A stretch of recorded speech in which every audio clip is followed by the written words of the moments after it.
Eyali omulodi w'ekibuga Kampala Honorable Elias Lukwago bwe yabadde aleeteddwa olunaku olw'eggulo ng'ennaku z'omwezi 22 June 2026 olunaku olw'Emmande wali e Makindye. Obulamu bwabadde tebweyagaza yadde n'eddakiika emu era nga bw'omutunuulira musajja wattu asowotose embeera y'obulamu nzibu nnyo si nnungi n'akamu era tewoomesa nakabululu. Wakati ng'ebyo byonna bigenda mu maaso obanga embeera mwali tesanyusa yadde bwe yasimbiddwa mu maaso g'omulamuzi. Omulamuzi yagenze maaso n'okuba nga awuliriza byonna ebyagenze maaso n'okuba nga byogerebwa.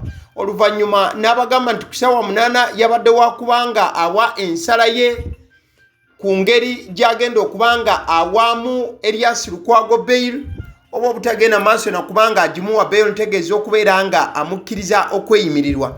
Bwe zaaweze essaawa 8 ate omulamuzi n'agamba nti nedda kambawe oba mumpe essaawa 24 nja kuba mbawa ensala yange wabula ngenda kuba nga ngiyisa ku mutimbagano oba giyite email sigenda kuba nga ngikola mu buliwo. Olunaku olwalange nakusomwezi 23 June 2026 ffenna tubadde tutudde nga tulindiridde era buli omu ng'alinze okulaba omulamuzi mukyala Basemera kiki kyagenda okuba nga asalawo. Mukwano gwange njagala okutegeeza nti ensalawo ya kooti emaliriziddwa oba ewedde era kooti y'e Makindye gy'oyinza okuyita the Chief Magistrates Court of Makindye egaanye okuba nga ewa omuloodi Elias Lukwago bail egaanye okumweyimirira. Bagaanye ne sekugaana yenna. Empapula za kooti zifulumiziddwa essaawa 10:45 olunaku olwaleero ng'ennaku z'omwezi 23 June era nga Lukwago tebamuleese mu buliwo mu kooti olwaleero wabula ensala bagimuwadde nga bayita ku mutimbagano. Ojja kujjukira nti kooti kino yakyogeddeko nti olunaku lw'eggulo embeera eyabaddewo yabadde intense nnyo oba yabadde ya bunkenke nnyo nabwe kityo kye babadde balina okuba nga basalawo kwe kubeera nga ensala bagiweerereza ku mutimbagano. Honorable Elias Lukwago ojja kujjukira nti atemera mu myaka gy'obukulu 56. Emisango egyamuteebwako gwe musango gwa misprision of treason contrary to section 25 of the Penal Code Act. We bagambira oba abali ku side ya gavumenti abawaabi bagamba nti mu mwaka gwa 2021 ne 2029 Novemba nti okutunuulira mu bitundu ebyenjawulo mu Kampala wamu ne Nairobi Kenya, Honorable Elias Lukwago yafunako ku mawulire agaali gategeeza nti Dr. Kiza Besigye, Haj Obed Lutale, Joel Wakaima, Frank Chihere Atukunda baali bateekateeka okubeera nga balya mu ggwanga olukwe. Wabula nti Honorable Elias Lukwago bwe yamanya ku bino yasirika busirisi talina munnamateeka yenna gwe yagenda maaso nakubanga atemyako oba okugambako. Bino byenkugamba bifulumidde ku mpapula za kooti olunaku olwaleero. Kati olunaku olw'ejjo looya wa Elias Lukwago omukulu Honorable Medal Lubega Segona ye yagenze maaso n'okubanga asaba bail. Era mukaddeke kamu ezimu ku nsonga ze yataddeyo yagambye nti Lukwago akyali innocent okujjako ng'amateeka bamaze kubanga bagakozesa ne bakizuula nti omusango gumusinga. Era n'agamba n'okugamba nti Honorable asula wakaliga ewantu watapangisa wabula ewakaawe ddala. Muzimu ku nsonga era ze yataddemu kyekyokubeera nti musajja wa Katonda mulwadde ebitenkanika omuli okubeera nti alina pressure, alina obulwadde obw'enkizi emuluma okuzaama mugongo awo ate era mukaddeke kamu n'ensingo emuluma ebitenkanika nga ne gye buvuddeko yagenda maaso n'okulongesebwa wali mu ddwaliro erya Fortis Memorial Hospital e Buyindi. Wabula olunaku olwaleero omulamuzi agambye bino byonna abirabye era abitegedde wabula agambye nti Honorable Elias Lukwago ataalibwe emulago bamwekebejje baleete file lwe banaamukomyawo ng'ennaku z'omwezi 3 June mu kooti eyongere okuba nga yeekenneenya naddala ebyensonga z'obulamu bwe. Kati oluvannyuma lw'ensala eno ng'emaze okuba ng'ebaawo omukulu Honorable Semujju Nganda agenze ku mutimbagano n'awandiika wabula ng'akukkulumira General Muhoozi Kainerugaba. Awandiise bw'ati. In fact, Honorable Ibrahim Semujju Nganda mu byawandiise asoose kuwandiika n'agamba nti Lukwago bamumye bail, ekyo kibadde kisuubirwa era bamuganye okubanga bamweyimirira. N'agamba nti General Muhoozi yayogera n'agamba nti Lukwago ajja beera mu kkomera emyaka 10. Kati Semujju Nganda agamba nti nze mbadde siinaamu kubuusabuusa bwonna nti omulamuzi tubadde tulinda ateke sign ku kipapula ekyokubeera nti awa Lukwago bail. N'agamba nti yensonga lwaki omulamuzi abadde amaze ebbanga oba essaawa 24. Wano Ibrahim Semujju Nganda agasseko n'agamba nti ekigendererwa mu bino byonna kugaana balooya ba Besigye abasobola okubeera nti bataputa amateeka obulungi okubeera nga babeerawo basobole okuba nga balemesa omulamuzi okusingisa Dr. Kizza Besigye omusango. Kati bigambo ebyo bibadde bya Semujju Nganda. Kati bino byonna we bijjira nga General Muhoozi Kainerugaba olunaku olwaleero bwe babadde tebannaba kubanga kooti efulumya ensala yaayo, General Muhoozi ku mukutu guli ogwa X formerly Twitter awandiise n'alaga obusungu obw'amaanyi eri Lukwago ng'ensala ya kooti tennaba kubanga efuluma. N'agamba nti Lukwago yakola omusango gwa naggomola ogw'okubeera nti yaddira n'agamba nti General Muhoozi Kainerugaba mumenyi w'amateeka oba agenda maaso n'okuba nga atyobola eddembe ly'obuntu. Kyokka ye General Muhoozi Kainerugaba agamba nti ye muntu akyasinza okulwanira eddembe ly'omuntu mu Uganda. Era awo General Muhoozi Kainerugaba mu bigambo yawandiise mwe yagambidde nti ye yali ali mu kulwanyisa kkoni mu mambuka ga Uganda. Wabula Erias Lukwago talina kye yali akola okuggyako okufunisa abakazi embuto mu Kampala. Lukwago committed the ultimate crime accusing me of violating human rights when I am the biggest defender of human rights in Uganda. Bye bigambo ebyawandiikiddwa General Muhoozi Kainerugaba bino nga ku mukutu gwe ogwa X abitaddeyo tubadde mu ssaawa nga 9 ez'akawungeezi k'olunaku olwaleero. Wabula ensala y'omulamuzi ez'essaawa 10 n'eddakiika 45. Kati nno still nga bino byonna biri mu kugenda mu maaso. Semujju Nganda owulidde wali kyabadde ayogerako ku saidi ya Dr. Kizza Besigye ate era General Muhoozi Kainerugaba kwogera maaso kwanga awandiika obubaka ku mukutu guno ogwa X wabula ku luno ng'alaga obusungu obw'ekika ekya waggulu bwalina eri Dr. Kizza Besigye. Agamba nti what can Dr. Kizza Besigye did against our father Mzee Museveni is in our NRA UPDF religion is equivalent to a Christian becoming a believer in Satan. He will not escape his just sentence. General Muhoozi Kainerugaba n'agamba nti kano Dr. Kizza Besigye kye yakola muzeeyi we Mzee Museveni bonga aba UPDF bakitwala ng'omuntu omukristaayo okutandika okukkiririza mu sitaani. Uliriza kalayini jeno kasembezaayo wansi. He will not escape his just sentence. Nti ne bw'akola atya Kizza Besigye tajja kusimatuka kibonerezo kimugwana.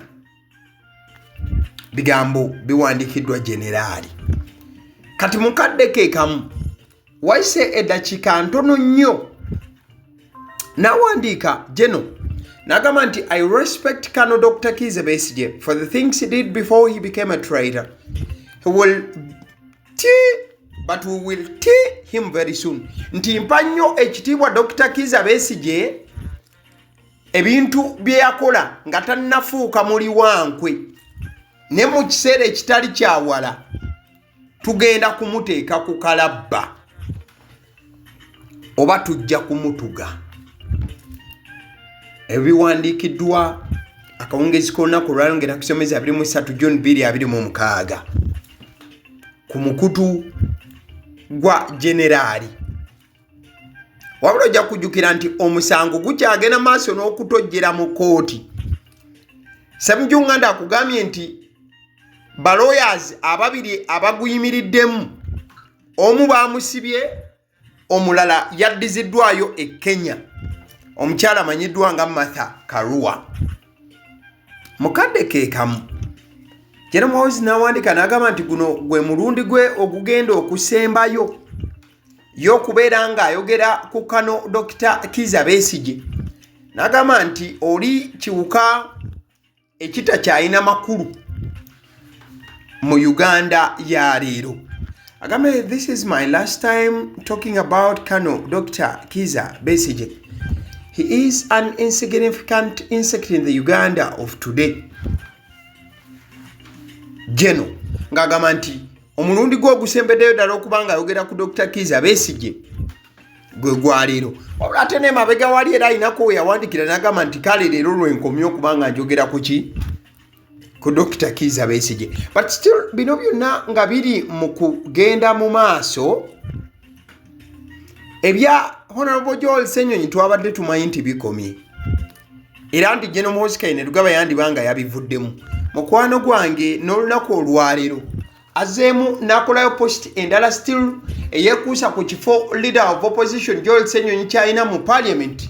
Ekyo kyennyini kyenkugambyeko ekyobwa leader of opposition. General Muhoozi Kainerugaba awandiise n'agamba we have started the process of appointing our own leader of the opposition. General Muhoozi Kainerugaba n'agamba nti batandise dere nakusoma ziri 23 June 2026 n'agamba nti batandise kaweefube w'okulaba nti bawa omuntu omupya oba bafuna omuntu omupya agenda okudda mu kifo kya Joel Ssenyonyi.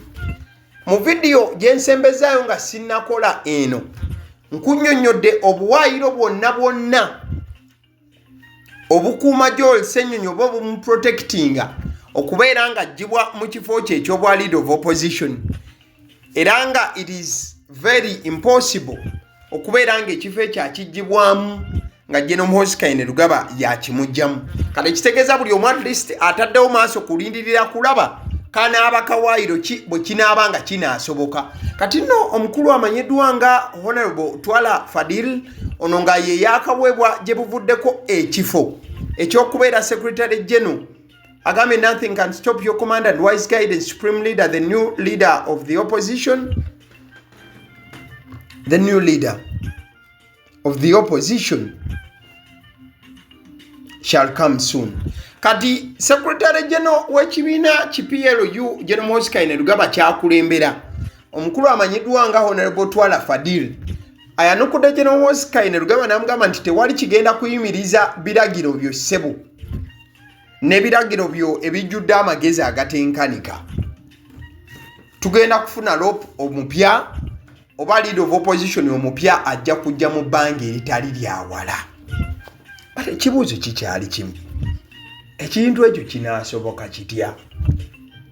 Cause government, parliament terina buyinza busobola kulonda leader of opposition yadde okujjako oyo aba ateereddwako.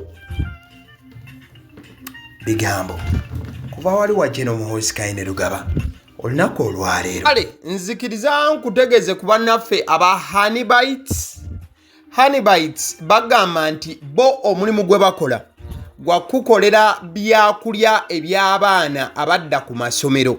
Bwe tugamba abaana abadda ku masomero saabo bokka abadda ku masomero wabula n'ababeera ewaka balina package ey'ebyokulya eby'abaana mu line efaananako bwetyo. Gwe bakubire bukubizi obagambe njagala package y'ebyokulya by'abaana abali ku masomero oba abaana abalya ebyokulya. Balina ebyokulya yogera ku daddies, yogera ku binyeebwa, amawogola, yogera ku bagiya, yogera ku cupcakes, yogera ku donuts. Osobola okubafuna ku 0709 787508 ate era mukadde ke kamu bw'oba oyagala ku pizza size yonna era namba y'emu. Ate era mukadde ke kamu bakola ne cake eza buli mukolo, babayita aba Honeybites.